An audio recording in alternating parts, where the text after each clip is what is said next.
Video kali ini, Mimin akan membahas latihan soal tentang kinematika gerak lurus. Yuk langsung aja kita mulai videonya.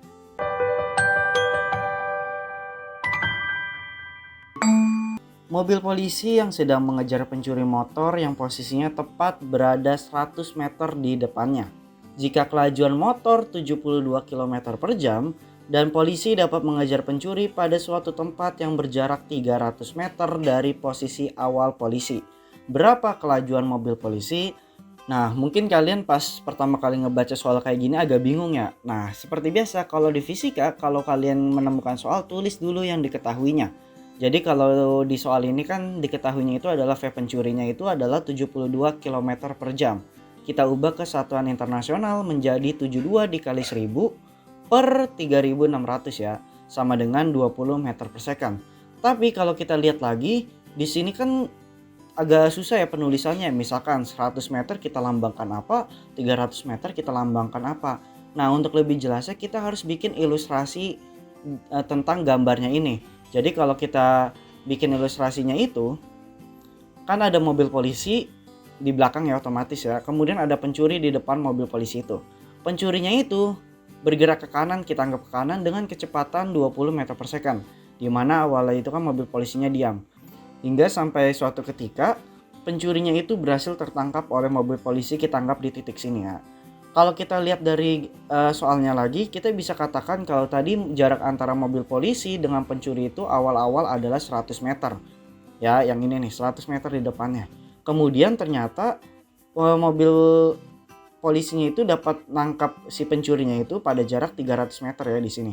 300 meter. Oke, paham ya ilustrasinya.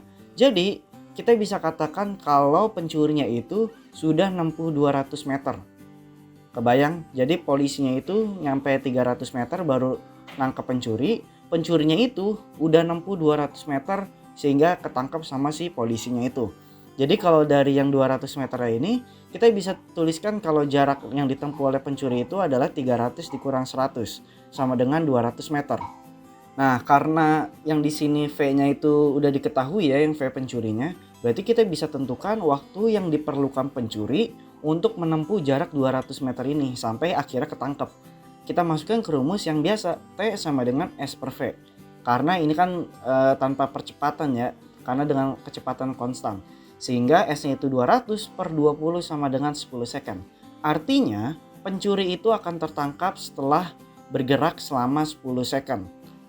Kemudian kita tahu kalau jarak mobil polisinya itu sampai nangkap pencurinya itu adalah 300 meter. Jadi kita bisa katakan kalau jarak yang ditempuh polisinya itu 300 dengan waktunya itu sama-sama 10 second ya. Jadi kalau kita tuliskan kelajuan mobil polisinya, kita bisa gunakan rumus GLB seperti biasa, yaitu V sama dengan S per T. S-nya itu adalah 300 per 10. Kenapa menggunakan 300? Karena ini adalah kelajuan mobil polisi, berarti S-nya itu adalah S polisinya. Ingat ya, jadi kita bisa masukkan 300 per 10 sama dengan 30 meter per second.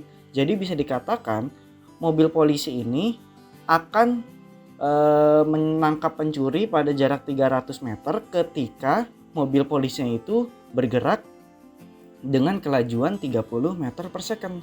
Jadi kalau ditanya berapa kelajuan mobil polisi, ya jawabannya itu nanti 30 meter per second. Cukup sekian pembahasan soal tentang kinematika gerak lurus, khususnya untuk yang GLB. Kalau ada pertanyaan terkait video yang udah Mimin bikin ini, mungkin ada yang kurang jelas atau mungkin ada yang bingung, kalian bisa langsung tanya aja di kolom komentar, DM Instagram, atau tanya di grup diskusi. Oke, sampai jumpa di pembahasan soal selanjutnya.